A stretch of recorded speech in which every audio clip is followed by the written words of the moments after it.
Hello, everybody. This is Mark Kumar, a lifestyle entrepreneur and a proud founder of Simple Podcast Cloud, a platform that gives the ability for the podcasters to host their hosting file, a podcast file, and then we give you everything unlimited.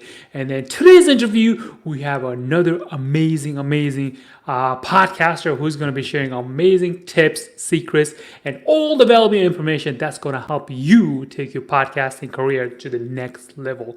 So, Jay, please take your time to introduce yourself and tell us a little bit about yourself. Man, you really built me up there. That's going to be tough to follow. Oh, man. My name is Jay Shifman. I am a mental health and substance misuse and recovery speaker, coach, and advocate, and the host of the Choose Your Struggle podcast. So, this is a very personal topic for me. My podcast is on those issues of mental health, substance misuse and recovery, and drug use. And, I really love doing it. So I really appreciate you having me here to talk about podcasting. Oh man, that's a really, first of all, it's an honor to have you because I'm really excited about this conversation. And second of all, I'm just curious, how did you got into that particular career topic niche? You could have picked anything else. Why that one? Man, I'll tell you what, I didn't pick it. It chose me. I'm 10 Okay. years in recovery. So this is something that's very personal to me. And about 5 years ago, 5 years into recovery, I wasn't really talking about it much. But a buddy of mine who runs a storytelling event, he was like, man, you got to tell your story. And I said no like 3 times. And he was like, you got to do it. And so I finally said yes. I gave that speech and it changed my life. And now 5 years later, it's what I do. A year and a half ago, or about almost a year and 3/4, I put my career on hold, everything else I was doing. And I said, I'm going to dedicate myself to this full time. And that's what I've been doing ever since. I'm just curious. Can you give us a small version of the speech? I'm just curious to know what it is. Well, I'll tell you this. It started by saying, I told everybody that I was in recovery, and I paused and said, I've never said that in a room with this many people that didn't have to be there. So that was sort of the oh my God moment. And I had friends and family, that were there that have never heard me say that. I had a lot of friends who didn't know that I had been through this. So it really was sort of a life-changing experience for me to admit this. And those of us in recovery, we have a saying that there's really 2 days that matter: the day you enter recovery and the day that you sort of open up and are honest about being in recovery. And I lived that experience 100%. Oh man, that's so understand, respect, and fully can completely understand where you're coming from because I know some people. I know your process was the recovery part of it, right? So let me ask you this question: soon as you opened up and start sharing, didn't like felt like you was like 100 pounds off your shoulder? You're not wrong. I mean, it is one of those things you don't really realize until you start doing it, because that shame, that stigma that you're living with, it's on you and you don't even know. And then you start talking about it and you do feel you're breathing easier, you're living easier because you're not carrying around all this weight. Right. And it's like, I think everyone, your thing was recovery. Everybody has a different things over it, right? I think Yeah. some of the things that we said to ourselves that piles and piles and piles and piles onto it. And when we get to the point where we're like, oh my God, people are going to think I'm a horrible person or Mm-hmm. whatever the case might be. And when you start sharing, and I don't know if you ever experienced that, nobody cares. 100%. You're so right. I'm really glad you said that, because I had built up in my brain all these horrible things about how people were going to shun me, and people who, were my friends that once they learned my secret weren't going to want to be around me. And that night, the minute I was done speaking, I ran off the stage. I kind of went to the back of the, it was in a bar, and I went to the back of the bar and just sat there by myself, expecting that was it. My life was over and everybody was going to run away from me. And it was the opposite. Everyone ran towards me, gave me hugs. And, one of my brothers was there and he was crying. I mean, it was a beautiful moment. And it completely was the opposite of what I was fearing. Yeah, it's kind of like when you feel like, I think it might be just society itself who tell people you gotta be this perfect version of it. And you shouldn't be sharing Definitely. anything that's negative or anything bad happens to you. Don't share that no one wants to hear. But if you think about it, like all of us are human beings. We make mistakes. We do all these other things that are not perfect.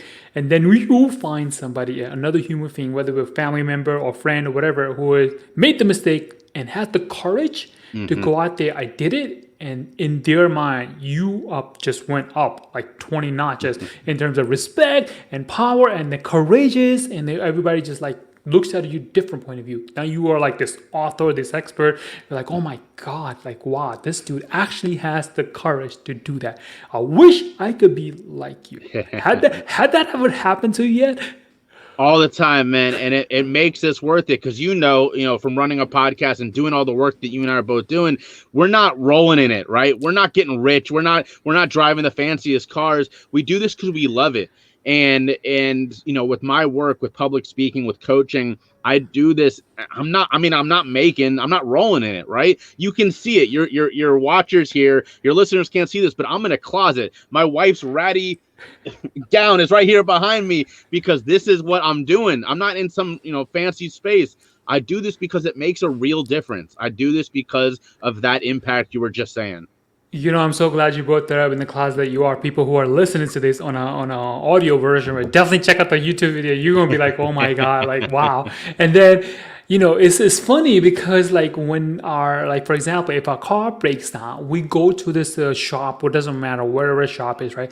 The guy is not the cleanest guy there is. Like he doesn't look like a supermodel, but the only thing that matters is can he fix your car? That's right. In that retrospect. And anybody who wants to come to you, can you help them problem? That's all anyone cares about. They don't care about what you look like, what you're wearing, depending on what the niche is, whatever. And as long as you can save their problem and then have a smile at the end, that makes a huge difference. So 100%. that definitely is. So tell me that when you first started your own podcasting thing, right? When you finally decided, okay, I'm gonna create a podcast about that, and we're gonna go at it. So how did you go about doing it? Just curious. Yeah, man. So I started my podcast in February. I did that because, like I said, I'm a public speaker, and I started looking around in January, early February. I went, man, if this coronavirus is as bad as they say it's gonna be, I can read the tea leaves. My public speaking is gonna be over, and I was right, unfortunately. So I had a buddy of mine who's a comedian in Chicago, my best friend growing up, and he started a podcast, and I said, man, look, if he can do it, and I said this to him, I was like, if you can do this, I can do this. And so I started it then. And my only goal was to continue to have these conversations that I was starting on stage, that I was normally getting people to talk about these issues of mental health, of substance misuse and recovery and drug use in a big public setting. And then so I set the goal real low. I said, every episode, if I can reach one person, it's worth it. And luckily, I'm 30 episodes in this week, and I've been hitting that goal since day one. And that's the most important thing to me. Oh man, that is such an incredible, and like hats off to you. First of all, congratulations on finishing the 30 episodes. Thank you. Thank you. How does that make you feel when you first started, when you didn't think you were going to reach the first 3 or whatever? I don't know if you ever felt that way or not. Oh, no, definitely. It was, like you and I were talking before the show, podcasting isn't easy. This is not like a lot of people start it. Not a lot of people keep going with it because it's hard. It takes a lot of work. And I'll tell you what, this week, my episode number 30 is former Congress member Katie Hill, which is the biggest get I've got so far. I mean, she and I had an amazing conversation. And to think, if you would have told me back in late January, early February, I was kicking this idea around, that by August I was sitting down with people who were serving in Congress, I would have been like, there's just no way. Like I might be doing this thing, reach a person or two, and here I am. So it's an amazing accomplishment, and it makes me proud to see all my hard work come to fruition. But at the end of the day, my wife told me earlier today that my mother-in-law, her mom, was just mentioning how much she's loving the podcast and how much it's had an influence on her. That to me is just as big as getting, to talk to this Congress member. Having somebody in my life that I care about tell me that I'm making a difference in their life through the podcast, that makes it all worth it. Definitely, man. Imagine, somebody else telling you like that's great, and then one of your friends or family member tells you, that even takes it on another notch. So, definitely. Wow, that's cool, man. So you are doing great things, man. I should be learning from you then. No, look, it's awesome that like you are doing this for people because again, I really think that there's a misconception, and I count myself as part of this. I didn't think it was going to be hard, but I didn't think I was like, oh, I can do this. It's not going to be no. Like podcasting takes work. And so I really think you educating on the art of podcasting is so important, because we know this misconception that everybody's got a podcast, and what it should be is that everybody starts a podcast, not that everybody has one, because it's so hard to keep this stuff going. Yeah, I'm glad you brought that up because, like I said, anyone can start a podcast. After the thing is, if you can go beyond 5 episodes, then you're in it for long run. Because Yeah. people give up after 2 episodes. Oh, nobody's downloading it. Oh, nobody's getting anything. Oh, I'm not getting the thing, because everyone wants that instant gratification right away. Right. But the thing that people don't understand is like it's a hard work. So tell me about this hard work that you have been doing for your podcast. So let's start with the basic stuff like equipment, Yeah. like. What do you think? What would you recommend somebody who's just starting out? What equipment should they get? Super important. And I actually, so I was doing an interview earlier yesterday, where the person and I rescheduled because she's new into being interviewed. She does some amazing work around criminal justice, and we were during our first interview. She didn't sound very good, and I had to tell her, like, I'll be honest, like 5 minutes in, I was like, I'm really enjoying our conversation. I'm not gonna be able to use this because you aren't clear enough. And so we had a good conversation where she went out and bought a microphone, and she was saying, look, this is a big part of my job now, being interviewed. I want to sound good. And so I was telling her like all the things that I wish someone had told me before I started. And that is, there are two different types of microphones, as you know, the dynamic and the what's the other one? The Condenser. Thank you. Now I got the Amazon Basic. Your people can see it's a fine microphone. It does what it needs to do, but it picks up every sound in this room. And that, to your listeners and to your watchers, is why I'm in a closet, because I used to do this sitting at my desk and I sounded okay, but you heard every noise in the neighborhood, everything. And now I'm sitting in a closet, and as long as I can keep myself still enough and I'm not kicking things or whatever, it sounds 100 times better. Now, would I get the different microphone if I started? Maybe not, but I would have started in the closet instead of about 20 episodes in realizing I got to do something, because, my neighbor who's mowing his lawn 3 doors down, you're hearing it in my podcast with this microphone. It's a blessing and a curse at the same time. It's kind of like, I'm glad you could pick it up, so it could be like 2 feet away. It still picks it up, but at the same time, I don't want you to pick it up 100 feet away. Yeah.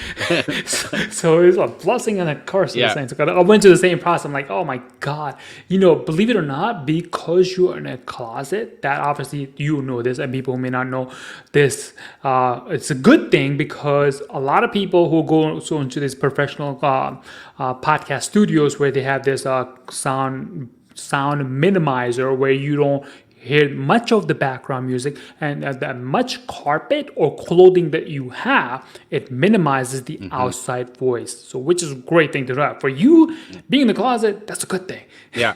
And some people are like, no, it's not a good thing. It's not. Trust me, it's a good thing. But it took, I wish, where were you, 6 months ago? I needed someone to tell me that. But again, to your watchers and your listeners who can't see it, that's why my wife's old robe is sitting here against the door. It's because all of these things, I'm surrounded by all of our clothes, and it helps, cut down on that. And it also takes away the echo, which is, every person who has a podcast has done that interview where they end up putting it out because the guest is so interesting, but it sounds like there's 9 different voices because it's bouncing all over the place.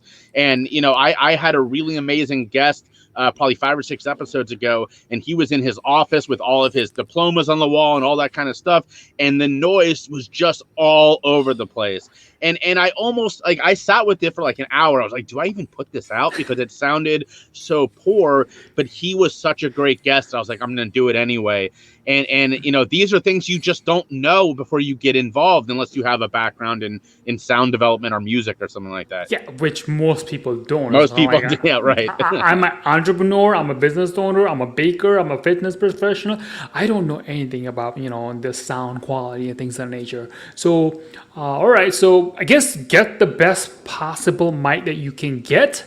What do you think would be a good reasonable amount? Obviously, it varies from person to person, but an average person would spend what, an hour, $100, $250, or $250? What? So, and another, yes, I mean, I think a lot of it depends on what you're looking for in your pockets. If it's just you talking, you want to spend the most that you can budget because all that matters is your voice coming in clearly. Now, I do mine over Zoom. And so, as I didn't want to spend hundreds of dollars because at the end of the day, I will sound great, but my guests will sound what they're going to sound like.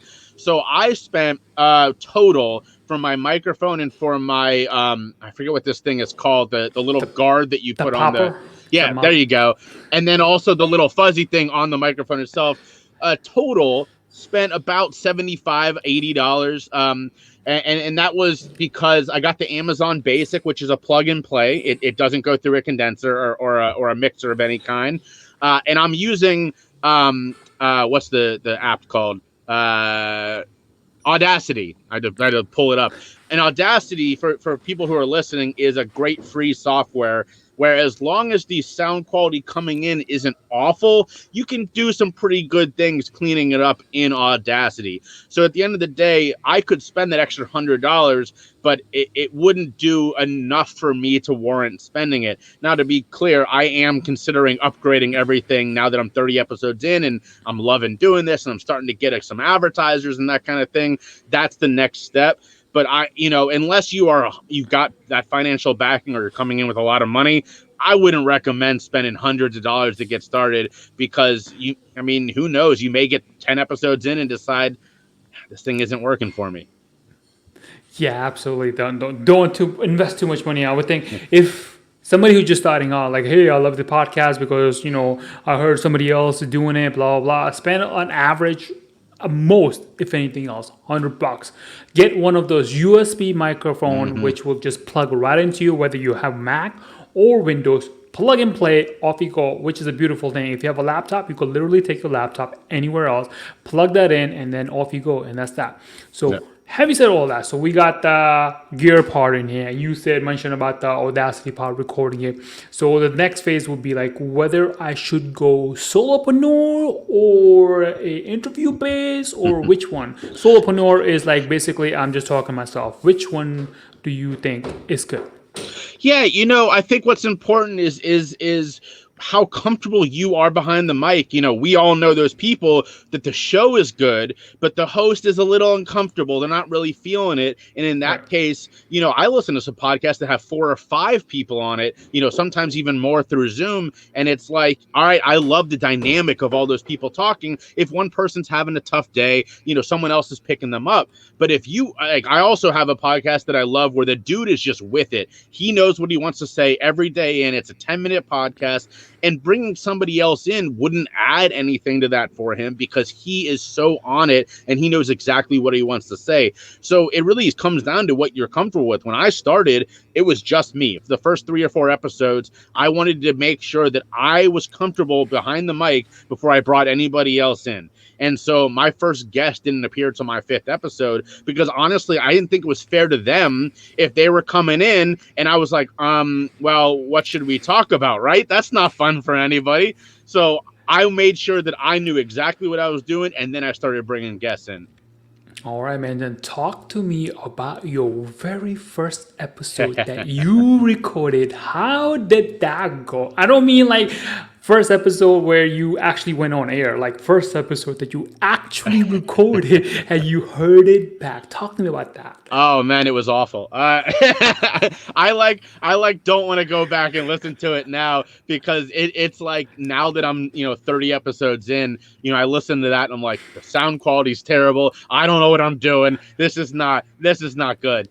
But the most important thing was that I was just willing to learn. And so I probably recorded maybe double what actually went out because I was cutting stuff. And, like I said, it was just me talking. And I actually, the first one I put out was my second episode because the first episode was 2 hours long. And I was like, this isn't going anywhere. And so I never put it out. And the second one, I really found my rhythm. And that became my first episode that actually aired. Wow, that's a good speed where, second episode you aired it out, and some people record like 10 episodes and then they think about recording some more. So that's for you is working out pretty good. So all right. So I know people who are listening to it, they're thinking like that for your first episode, the very time you're gonna get in front of the mic and you're gonna start speaking and there's just amazing things gonna come out. That is not gonna happen. I can No. guarantee you, Jake can guarantee you that will never happen. Yep. So it's kind of like you're gonna blur stuff out, and then you're gonna say things that like what ums and ahs and all those things. Those are learning curves. So Yep. whatever your first episode is, my advice is record it and let it put on the internet, Huh. because that way you know where you started. And then you go back 10 episodes and you go back to like, oh my God, it's horrible. Like you said, it was horrible. I think mine was horrible. So everybody will think theirs is horrible. But people who are starting out and they listen to your very first episode, they'll be like, oh my God, I can relate to Jay because I am in that position right now. I sound Yep. horrible. But if he lets it out, he inspires me to continue. Yeah, that's such a great point. So weirdly enough, I was listening to one of my favorite podcasts right before this, and they were mentioning that they were going back and re-editing all of their earlier podcasts because now that they've learned how to do audio editing, they can actually clean it up. And I think that's and they could have just done that and not said it, but instead they were telling people like, yo, we're like 400 episodes in. We've learned so much. Don't just start and think you're going to be this good. Like, we've been doing this for years now, So I 100% agree with you. I think a lot of people, like we were saying earlier, don't know how hard this is and think you can just pick up a microphone and start talking like you would every day. But your brain changes when you're behind the microphone. All of a sudden, you're like you lock up because you're like, oh, this is being recorded. Like, this is real. And even the most professional people, like I said, I'm a public speaker. I've been doing this for a long time, and I still locked up that first episode where I'm like, I honestly don't know what I'm going to talk about, Yeah, definitely. So what do you think is the secret or the tip is to get over that particular mindset or fear? Well, I think you hit the nail on the head of just doing it. I mean, you can't learn, you can't develop if you keep letting that stop you. Like, I really love your advice. Kind of just know you're gonna be bad the first episode. Know it's not gonna be good, and be okay with that. And know that you're gonna learn along the way. Like I said, it took me 20 episodes to realize I should probably be doing this in a better space, and now here I am sitting in a closet. So you will learn along the way. I would say that if I had reached out to this, former Congress member, episode 1, she would have had a right to say no, so take baby steps, develop. And that's why my first guest, episode 5, was someone that I knew would come on and talk with me. It didn't matter that I wasn't that developed. It didn't matter that I hadn't doing this that long. She was somebody who I truly have a friendship with, and she is a great person. And so she came on, and that's helped keep that ball rolling. And then more and more guests were willing to, after they heard I had other guests. And so, take it slow and make sure that first guest is someone that you can have a comfortable conversation with.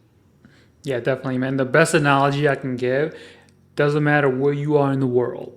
Every one of us learned to ride a bike.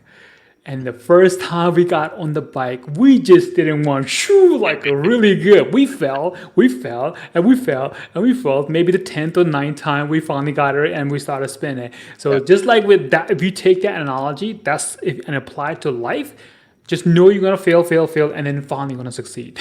100%. And I love that you said that, because so often we as people, and this is a universal thing, we let that fear of failure stop us instead of just embracing it and going, all right, this one's going to suck and I'm just going to do it. I'm going to put it out there. And most of it is going back to my story. We have this idea, we have these preconceived ideas that we're going to be judged, that people are going to laugh at us, that they may. And at the end of the day, if they do, who cares?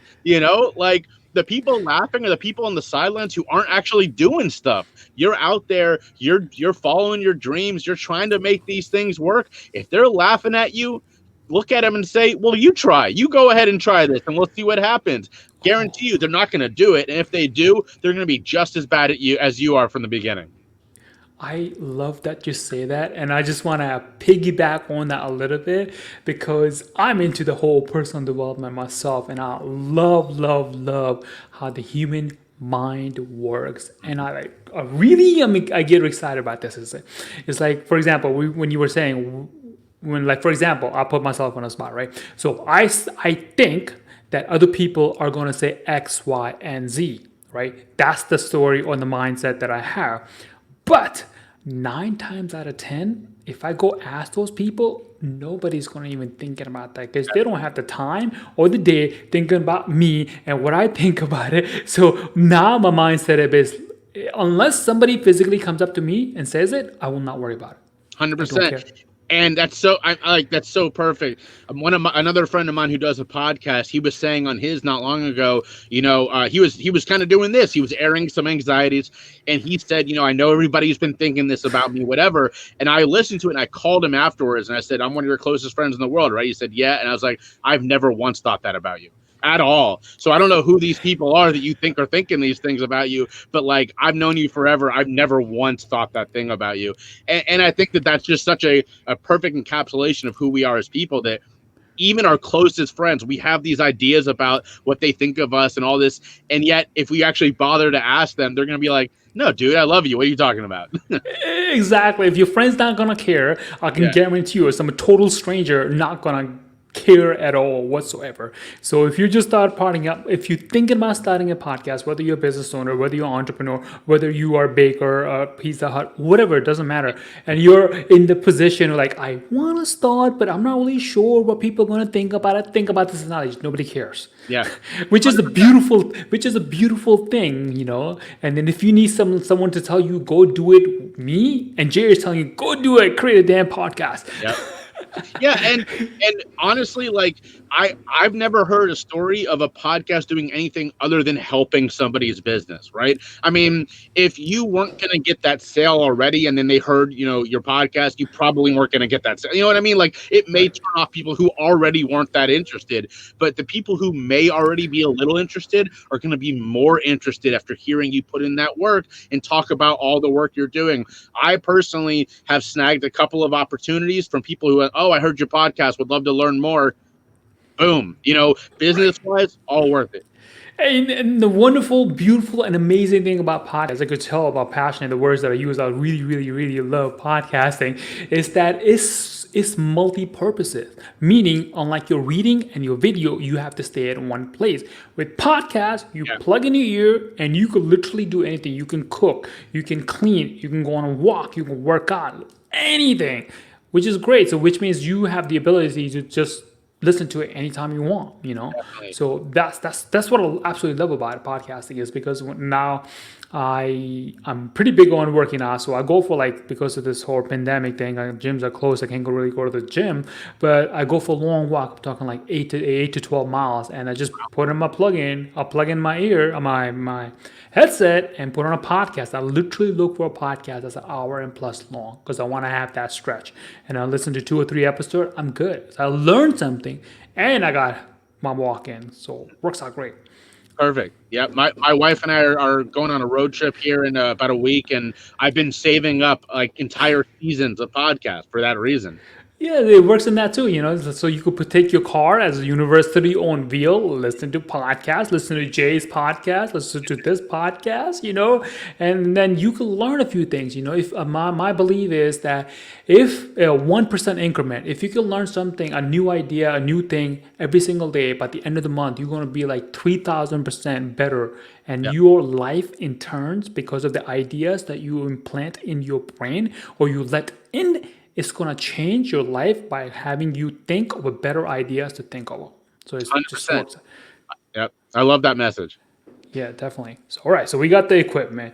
We got the fear out of the way. Now people are excited. They want to get their podcast in. So what's the next step, Jay? How do they go about creating content for their podcast? Well, you've got to have a message, and clearly you're listening to two people who are very passionate about what they're doing, right? And I've been invited on, I don't know, 25, 30, 40 podcasts at this point, and that is universal, right? Nobody's doing this because, oh, this is kind of cool. Like, people are doing this because they love what they're talking about. So whether it's sports, whether it's, some kind of media, music, movies, whatever, whether it's like mine that's meant all mental health.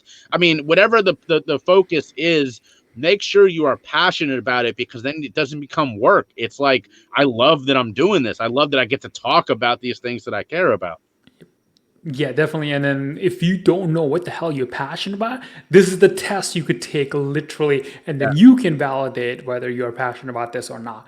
The test is what I call as the midnight test. If I wake you up in the middle of the night and you are dreaming about wonderful beaches on Bermuda, DR, Dominican Republic, and thinking about like, oh my god, I'm having a great time with my significant other or your friends and drinking and all that stuff. That's what you're dreaming about. And I'm awake and I shake the hell you up, and then all of a sudden I'm like, who the hell is this creep waking me up? And after like 10 seconds in, and then I ask you a very specific question about a field that you're expert in or that you know a lot about it, and you can answer that within 30 seconds, that's what you're passionate about. And that's when you know you passed the midnight test. That's something you should be focusing on helping other people with. I love that. And so that is literally what Choose Your Struggle means. You can see at the bottom of the screen, those listening, my brand is called Choose Your Struggle. Essentially, it means this: when I was at my worst, when I was struggling with addiction, I didn't get to choose what I was passionate about, what I was going to struggle for every day. My choice was just to get off the couch and try to be a person. It was to avoid withdrawals. Like, that was my life.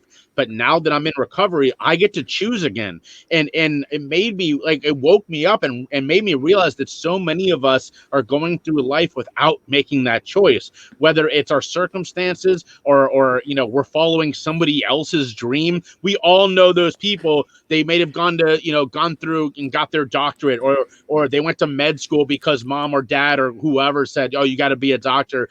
But at the end of the day, if you're not passionate about it, man, we only get one of these as far as we know. If you're not passionate about what you're doing, if you're not able to set that goal at the end of your day, at the end of the week, at the end of the month, it's going to be a slog. And now, to be clear, that's not to say that everybody should be, quit their day jobs and go after their passion, because, as the old saying is, then we'd have no janitors, we'd have no whatever. But if that is your life, find something that makes it all worth it, right? If you're just getting up, going to work, coming home, going to sleep, like, at the end of the day, what are you waiting for, right? What is the goal of what you're trying to accomplish? If you're a parent who just wants to see their kid have more than they have, like, oh man, I feel that 100%. That's your purpose. That's your struggle, right? And so that's what I'm trying to teach people, is that as long as you're chasing that dream, it doesn't have to be your dream. It's just a dream. Then it makes the whole thing worth it.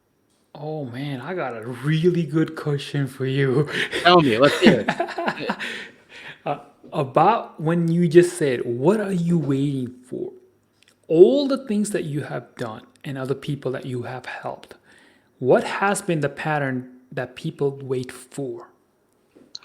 Yeah, that's a great question, and I would say the number one thing is that they almost aren't aware that that's what's going on, right? Because it's really easy to fall into a rut or to fall into a pattern. Life is just sort of, as John Lennon loves to say, or used to say famously, life is what happens when you're busy making other plans, right? So we're out here trying to do something, and we don't even realize that, oh, we've been following this thing forever and we're no closer to it. And in the meantime, our life is just going, right? So the thing that I see the most is people who are following some definition of success that isn't their own.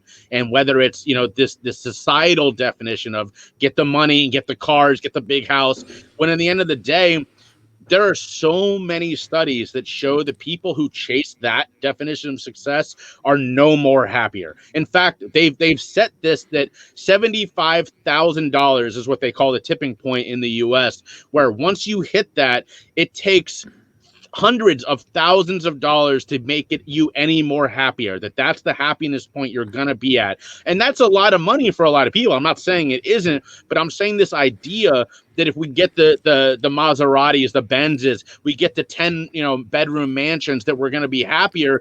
Literally, the data shows us that is not true. Like, that is the farthest thing from the truth. You just have new problems. So at the end of the day, follow what's going to make you happy. And like you were saying about the podcast, if you're not sure what that is, what can you talk about until the end of the day? If someone puts a gun to your head and is like, teach me something, whatever that's coming out, that's your passion. Just follow that. Man, I got another good question for you. And this is just from my own personal curiosity. And I'm going to scale it down rather than Maserati and then vacation and things of that nature, right? So let's just say, hypothetically, when you were in the market of buying a TV, a brand new TV, that you were like, oh my God, I need to have that damn TV. It is so cool, have all these features and things of that nature. And then after you got it, 2 days later, how did you feel? Well, I can tell you that the answer is always the moment that you feel the happiest is the moment you're buying it. After that, it's just downhill, because nothing is as good as we dream it to be, right? You get that TV and yeah, those features are awesome, but then you look at your credit card statement. Oh, yeah, if you look at the credit card statement, or for example, if you fully paid for it, whatever, it doesn't matter. Like, let's just say, hypothetically speaking, the TV is paid for and you have it. And then after you get it, then it's kind of like it becomes the normal. It's no Right, longer the case. exactly. Yeah, and there is a lot of psychological evidence of this. In fact, I just finished this class about the science of happiness, where it basically shows us that, unfortunately, and this is kind of a bad thing when it's happiness, and a really good thing when it's unhappiness, our brains have the ability to normalize pretty much anything. And when it's a really bad thing, that's an amazing plus, because it means we can persevere. We as humans are literally built to persevere, which is incredible. But when it's a good thing, it means that thing that makes you crazy happy today, 6 months from now, it's not going to make you that happy. And so that's why you hear this saying all the time of, remember when you wish for the things that you already have, because it's like, remember how happy you were thinking you were going to be and how happy you were when you first got it, and try to keep yourself grounded and keep yourself focused in that feeling instead of immediately chasing the next thing.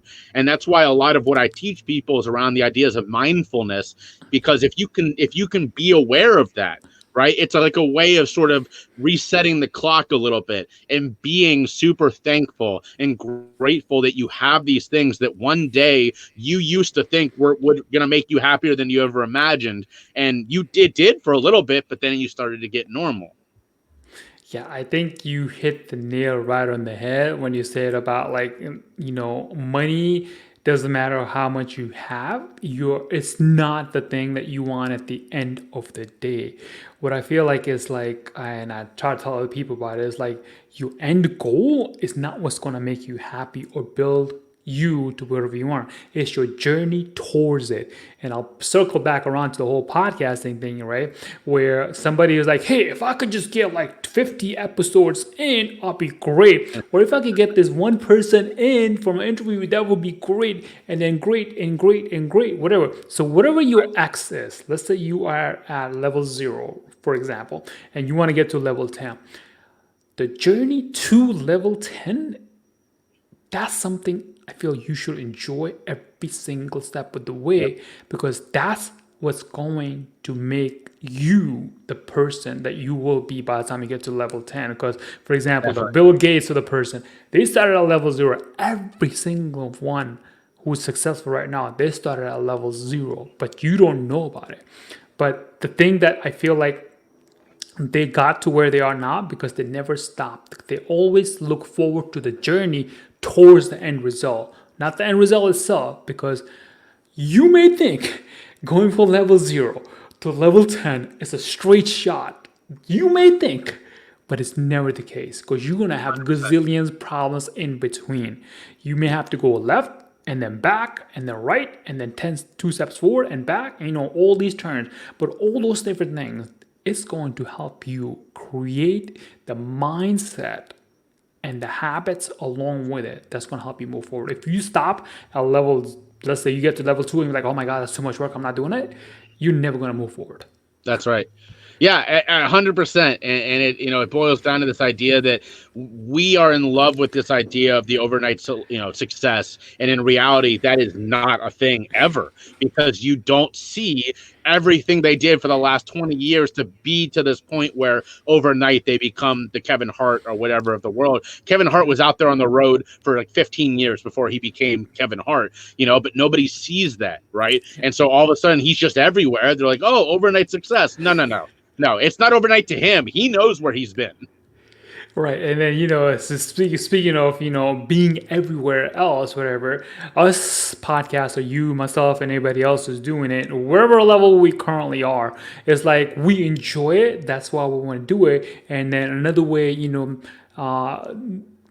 I'll get back to that by creating, a listenership and everything else later on. Just I want to hit that content creation part of it. So let's say if I am brand new podcaster and I want to do the whole solopreneur route, what advice would you give me to create content for my podcast?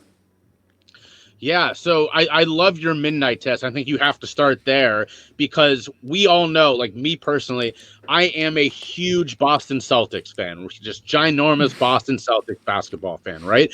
But I'm not an expert on Boston Celtics. I love them. I've got 5 jerseys hanging here next to me. I listen to a Boston Celtics podcast every day, but that's the expert, right? And so differentiating between a thing that you love and a thing that you can be an expert on all the time is important. If I had tried to start a Boston Celtics podcast, I would have got a couple episodes in, and then I would be like, man, I don't want to hear this. It's just me gushing on the players I like, right? That's not interesting.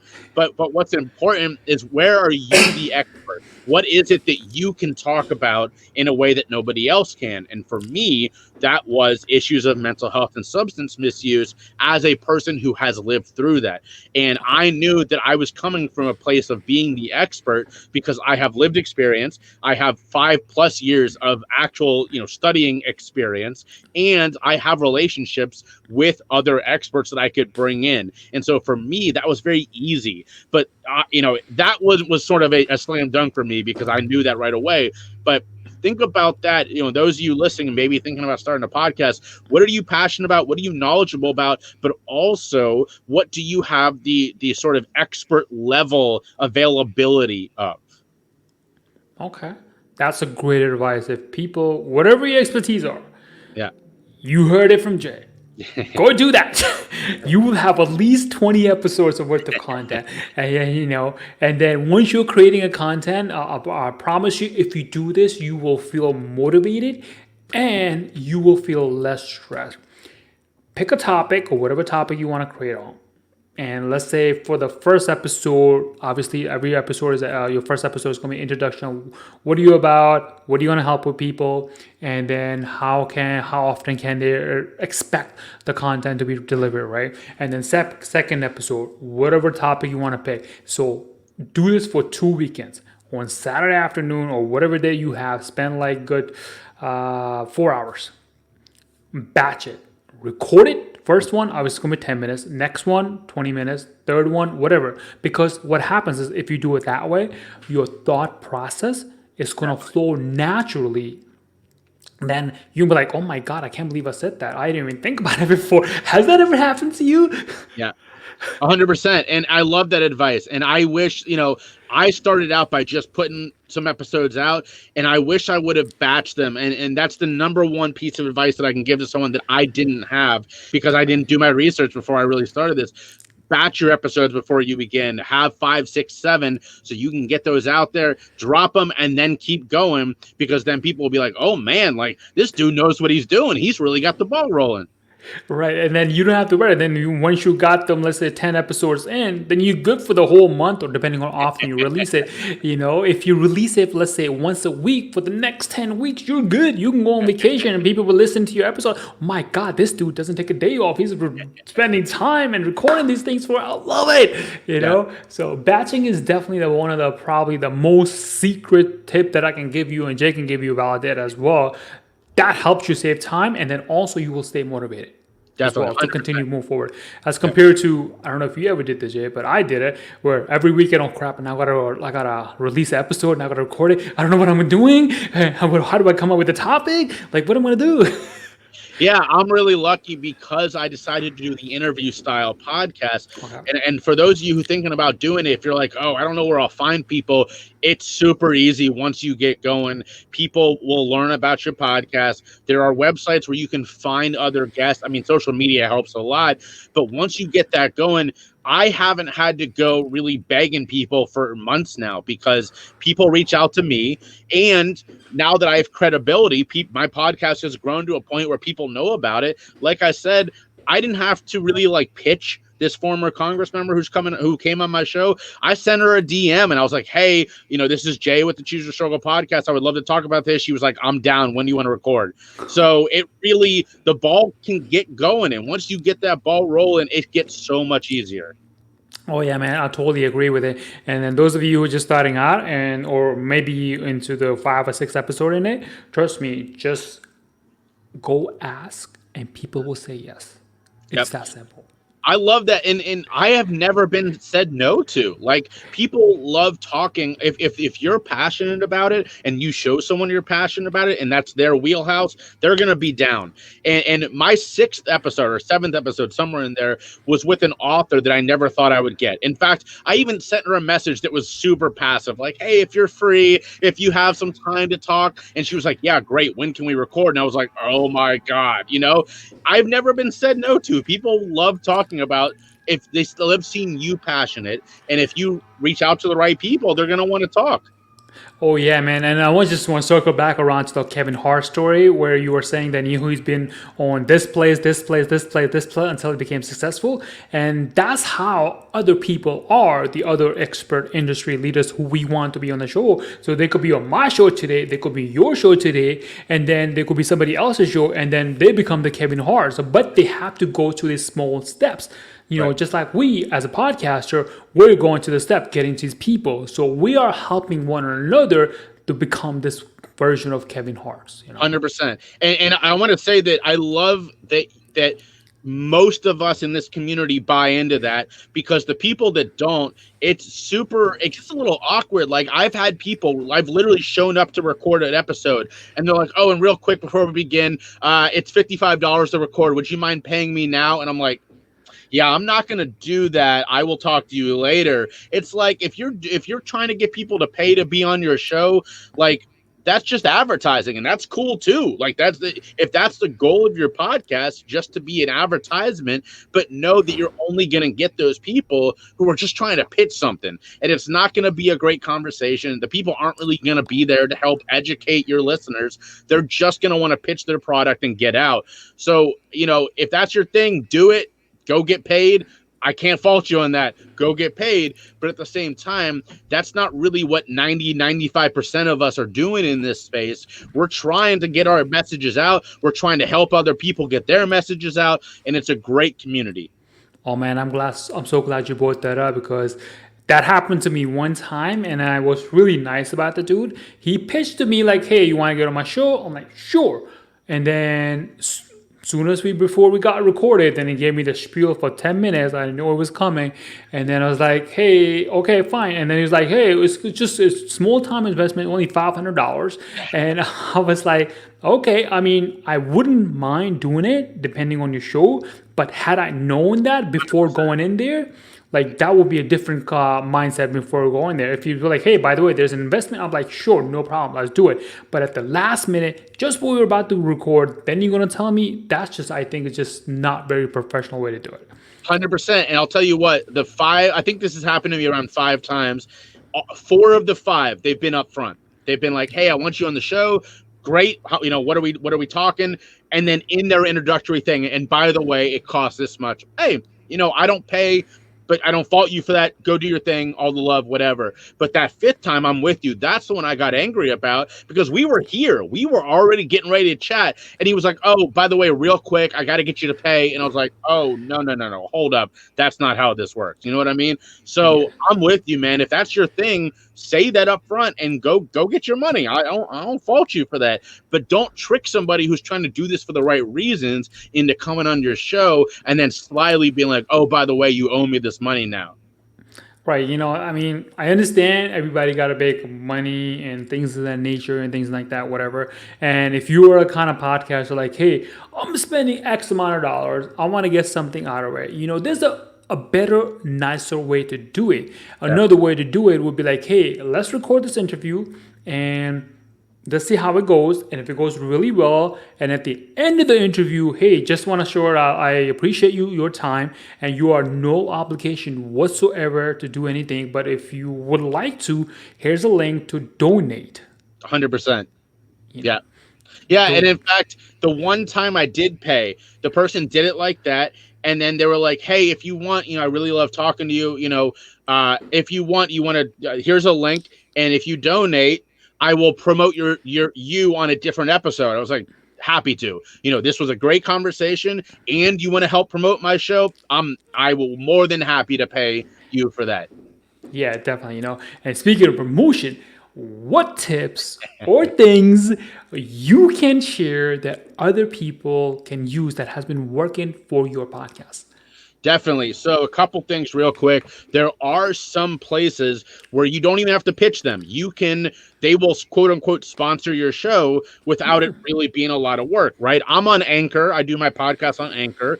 Anchor is a podcasting platform that will pay you from day one to host your podcast on Anchor. So you have to read their ad before every show, and they put stuff in the show notes and all that kind of stuff.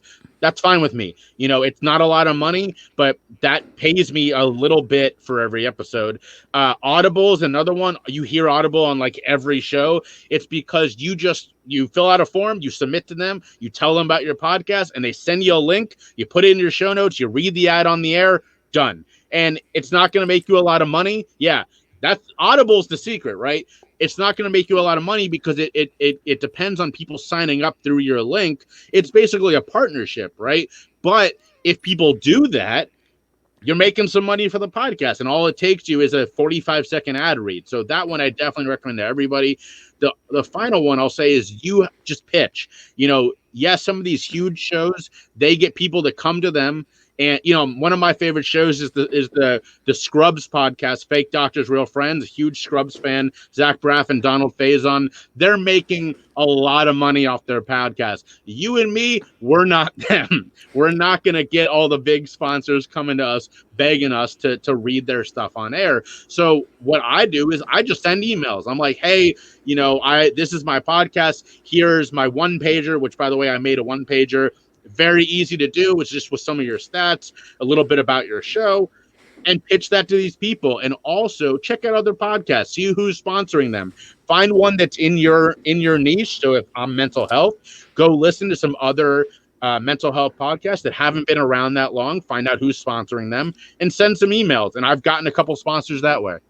Oh, okay. That's pretty good, man. I didn't know about the Audible part of it, but just a question: if you don't read the damn Audible text and you still put the link, you still money? You still make money? You can, but nobody knows it's there unless they're going to your show notes. And some people will go to your show notes, but for me, I've found that people don't know unless you say it on the podcast. So like I'm doing a survey right now on my podcast because I want to learn more about my listeners. In the first week as a test, I didn't mention it, and I got 0 responses. And then I was like, hey guys, by the way, in the show notes, there's a link to a podcast survey. Would love for you to fill it out. And I got responses that week. So it really took me saying, you got to go look at this. You know what? Send me your Audible link. I'll put in the show notes. So anybody who's listening to it, check out Jay's Audible link and then check that out and let me know if that works for you. I will 100%. I appreciate it, man. Yeah, definitely, man. All right, cool. So we got the promotion part of it and everything else, and I was gonna go into sponsorship, but you already mentioned that. And then, is there another way that? Well, let me share a way that I know how other people are making money. It's like when we talk about the donation part of it, like your listeners are the one who are going to make or break you. If your listenership is increasing, one of the ways that I know, and I know a lady who does this, making $2,000 a month. Literally, she asked for people who listen to the share. There's a link in the show notes. Go check it out, and then you could donate to your my podcast, so that way I continue doing that. That's another way to do that. And more profitable way would be do like, hey, do the lead magnet email list spin and things of that nature. It's like, go check out my sign up on my email list, or and then that way they can get your sales funnel, things of that nature. And then obviously the ultimate will be your digital products, whatever things you got going on. Create a damn digital product. If you don't know how to create a digital product, then I have a course coming up soon, but I will not go into that. So things like that, what I just said, you create a small teasers, and the people like, oh my God, Mark has a digital show coming out. I love what he does. Or Jay has a digital course coming out, and Jay mentioned that on episode 1, and then Jay mentioned it again in episode 3, and then 5 and 6, and so on and so forth. So what that does is like a product launch kind of thing. So Yep. small snippets of it, people are like, oh, it's coming, it's coming, it's coming. And then one episode, let's say episode 11, all you talk about is that damn digital product. Yeah. And then people go get it. That's how you just do it. 100%. And you just hit this nail on the head that you have to have something, right? And for me, I have a Patreon. That's it. I don't make a lot of money off it. I just started about a month ago. But for me, the number one thing is my speaking, right? I'm still doing some virtual speaking, and I'm looking ahead to next year when hopefully we'll be back in person at some point. So for me, that's the goal, is trying to find people who are going to be looking for public speakers, because I make, I do coaching as well, but I make more with one speech than I do with 10 clients. And I do that on purpose because the goal of the coaching is not to make money. The goal is to help people. And the goal is also to help people with the speaking, but people pay way more for public speaking. So my goal, and I always try to mention, if you're looking for speakers, here's a way to contact me, that kind of thing. But I also mix in, hey, if you're looking, if you want to support the podcast, here's the Patreon link, go check out Audible. If you are looking for coaching, I do that as well. So I'm mixing it up, and every week I'm sort of mentioning something different. Can I ask you a personal question? You don't have to answer if you don't want to. Let's say, hypothetically speaking, if you were creating a digital course for speakers, Mm-hmm. how would you go about doing it in terms of content? Just like, not to go too much deep into it, just like a summary version of it. I'm just curious. Yeah, man, that's a great question. And I'll tell you this, I have, because I've only been I've been speaking for 5 years, but it's been my job for about a year and a half now, a year before COVID. Like, I was only a year into this, and then COVID erased the public speaking market. And so many public speakers, their first thing they did, right, was I'm going to create a way to teach people how to public speak. Sure. And most of it was crap. Most of it was just not good, because a lot of these people, they weren't coming at it for the right reasons. They were coming at it because they were scared that the public speaking market may be, taking a dip. I got to find a way to make money. And so I didn't sign up for any of them, because a lot of them, they kept promising a lot of, like, one dude who I really respected did a free course, and the free course taught you nothing except how to sign up for the paid course. And I was like, oh man, I'm not feeling that, So I pivoted the same time they did to making a podcast, right?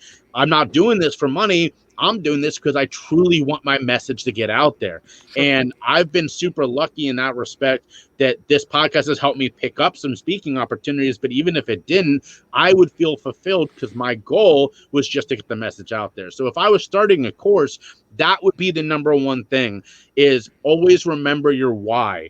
If you're looking to make money, man, you better go get a 9-to-5 job, because it's way easier. If you are truly caring about your message, you will find a way to get it out there. One of my buddies, the comedian friend I was talking about before, he realized he couldn't be doing stand-up comedy anymore because no one's going to a comedy club. He started a Twitch stream, and now he gets to engage with people, and he hosts comedy shows on his Twitch. And so those are the people that find success, is the ones that pivot because they truly care about what they're doing, not because they're trying to find a way to make some money. What the hell? I have heard of Twitch, and I am not trying to sound silly, but what in the world is a Twitch? Dude, I'm with you. I don't ever. I'll be on Twitch in 3 hours because one of my brothers hosts a show on Twitch as well. I only ever go on it for those two people. One of my brothers who hosts a. It's called it's science. It's science the show. It's a comedy Okay. and science show. And then my other buddy Spark hosts his comedy on Twitch. But essentially, it's mostly video game. It's mostly people watching other people play video games with some content as well. So, I like video games. I was just playing MLB The Show not long ago. I love, baseball. But at the same time, I'm not going to watch somebody play video games. What I will do is support those people I care about, even if it, costs me a little bit of money because I love the product they're making. I see. Because I've heard about it, I have YouTube it, other people talking about it. I'm like, I don't see the point, but maybe I'm just naive. I don't know. No, dude, I'm with you. Look, if it makes you happy to watch someone play video games, go do it. I love it. Do what makes you happy. I don't feel it. That's not for me. Yeah, definitely. I'm like, oh, okay, I closest thing I related to was like going live on Facebook or YouTube. That's what I understood to be. I don't know if that's right or not, but that's It's my not. perception. No, you're not wrong. It's very similar. It's as if you were constantly live. The only thing you could do was live, but most people are live while they're playing video games. Okay, fair enough. All right, man. Let's talk about the last thing. Well, second to the last thing, I guess. We'll see how this conversation goes. So far, it's been great. I love it. And we're almost almost an hour in. It's like, wow, it feels like only 10 minutes. Like what? Yeah, it's been fun. And at the end of it, look, I love talking to you, but at the end of the day, if one person gets something out of this, then you and I, we've done our job. Absolutely, man. Absolutely. So what software do you recommend people record their podcast on if they're doing the interview route, not the solopreneur? Solopreneur, they could just open up Audacity, which is a free version. They have the, I think, Mac version as well as the PC, I think, and just open that up, record it, and that's that. And then if you don't like that, there's plenty one out there that are free as well. But for people who are doing the interview base, which one do you recommend? Man, it's tough. I use Zoom because I find it to be the easiest. A lot of people use Skype. I like this platform you're using. This seems pretty great. The reason I use Zoom is that I know what I'm doing with it, and the other side can also record. And I've had some circumstances where I've asked the people I'm interviewing, hey, would you mind recording your end of this? Because our internet doesn't seem to be too stable. And if we both record and you then send me what you've recorded, it's a guarantee that we're going to sound way better than if we're just relying on me to record. So like I've been saying with this huge interview that I have coming out this week with the former Congress member, I asked her if she wouldn't mind. And she has an assistant. So the assistant was like, hey, I'll take care of it, because I didn't want to run the risk that if my internet faltered, I might not get her as clearly. And I'm so glad I did that, because not a minute into our interview, my entire neighborhood lost power after a transformer exploded. And so I grabbed my Verizon and used my Verizon hotspot, and we got the interview in. But obviously I sound not great because I'm on a really bad internet. She sounds just fine. And so if I hadn't had her do that, the interview would not have been great. So I'm really thankful for Zoom in that respect.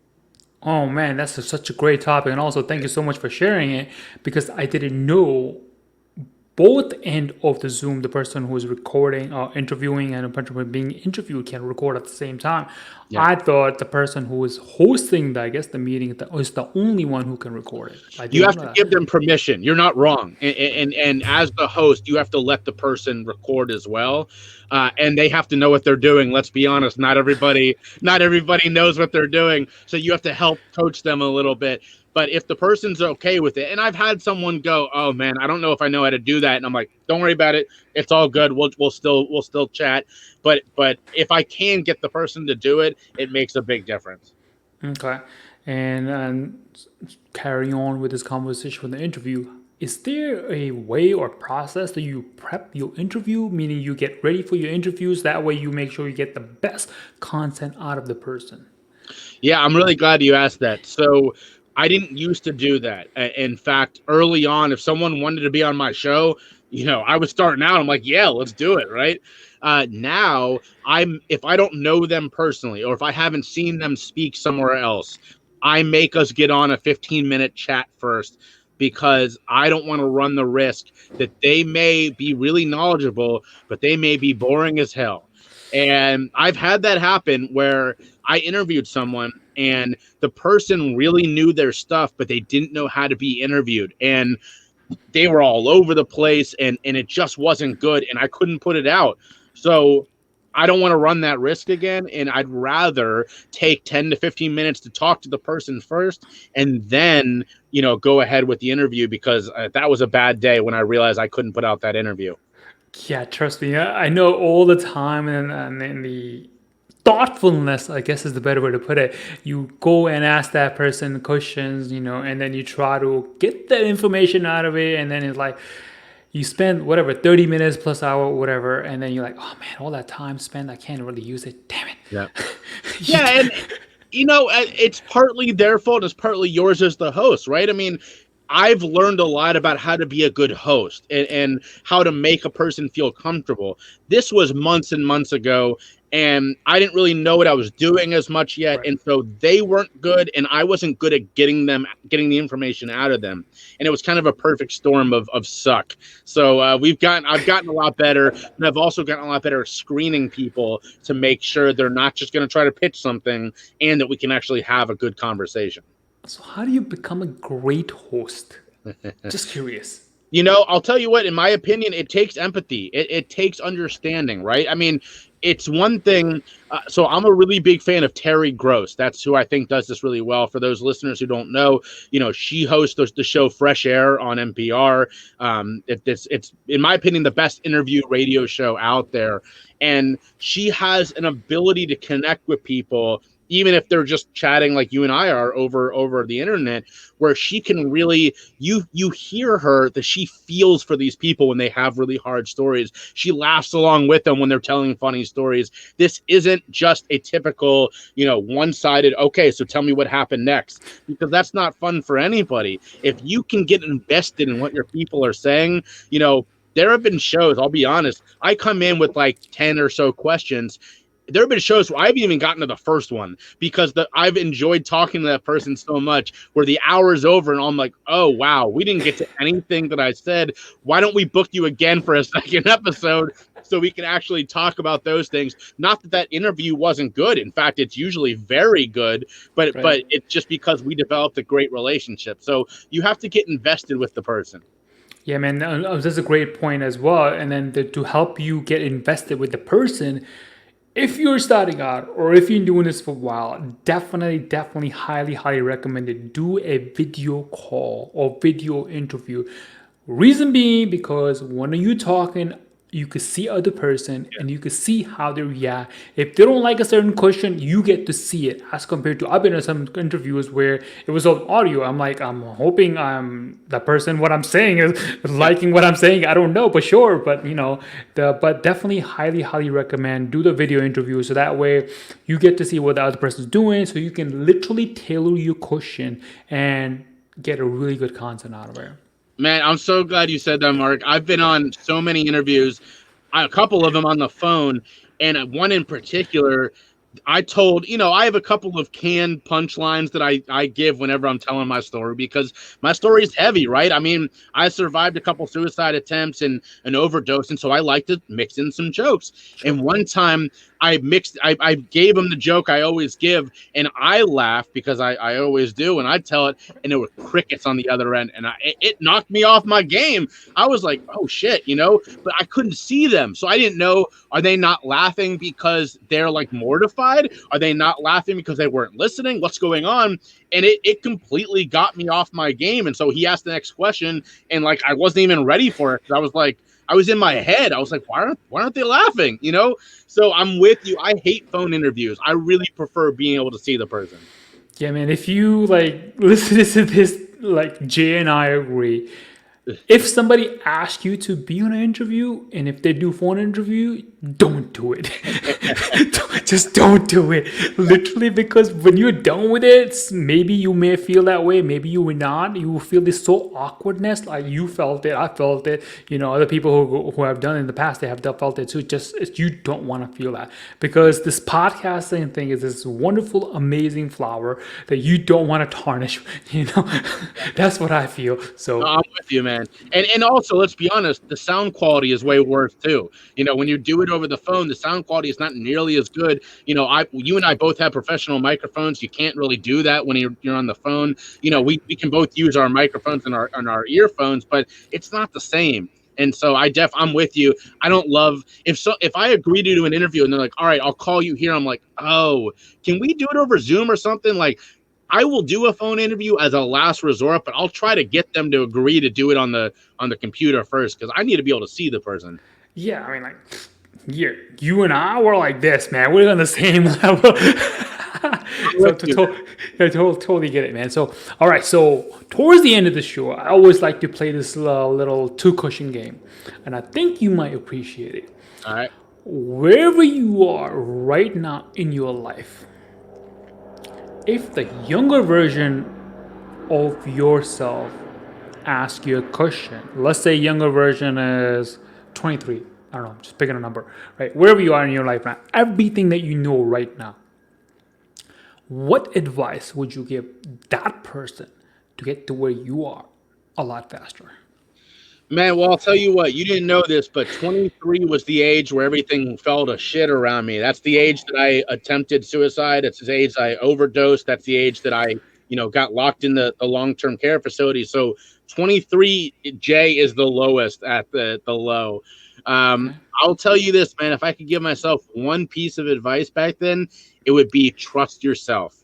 I learned this whole choose your struggle idea the hard way. And it was because I wasn't pushing back when I was misdiagnosed, having a serious issue of mental health that I didn't have.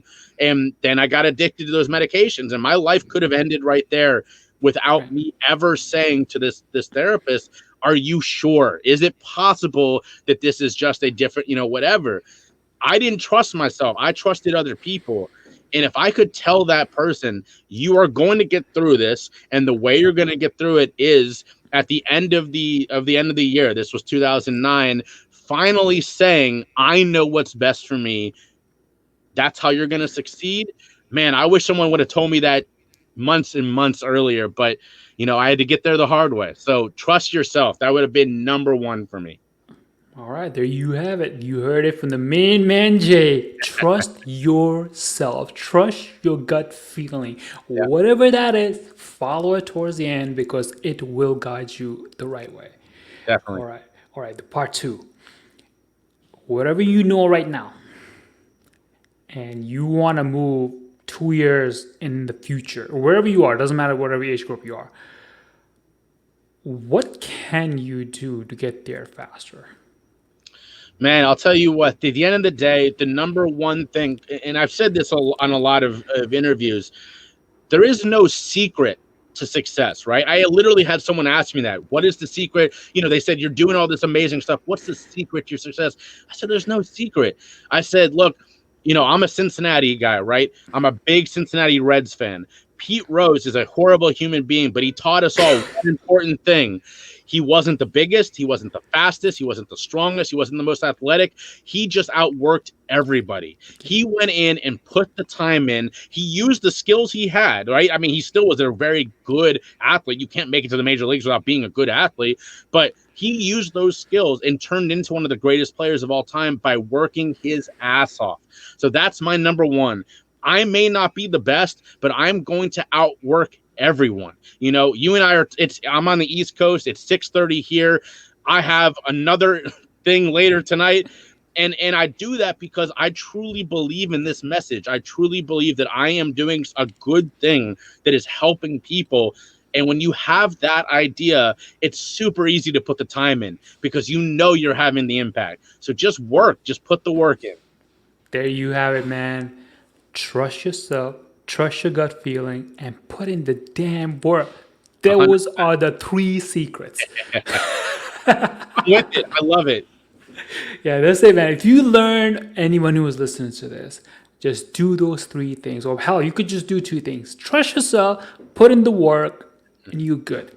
Yep. You heard it from the two successful people who are ahead of in life where you are, but definitely do that. So, all right, man. Last but not least, now this is the part of the show where I give you the floor to share anything you want, any website, how people can get in touch with you, or how can you help other people, which way, and things of that nature. Whatever you want, the floor is all yours. Well, I appreciate that. And every time I speak, whether it's speaking publicly or I'm interviewed or whatever, I have the same message at the end of the day. And that is number one, reach out 100%. Reach out to me, reach out to Mark. If you are struggling, you do not have to struggle alone. The days of being silent on the issues of mental health and substance misuse are over because we are deciding that they're over. We will not let that shame that other people want to put on us be on us anymore.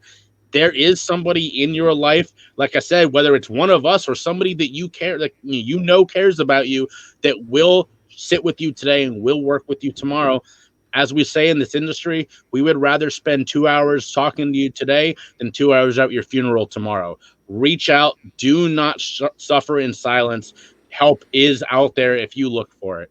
If you want to reach out to me, if you need someone to talk to, you can find me at the website that is on the screen. For those listening, it's jayshifman.com, JAYSHIFMAN.com. You can find me on social media everywhere at either Jay Shifman or at my company, Choose Your Struggle.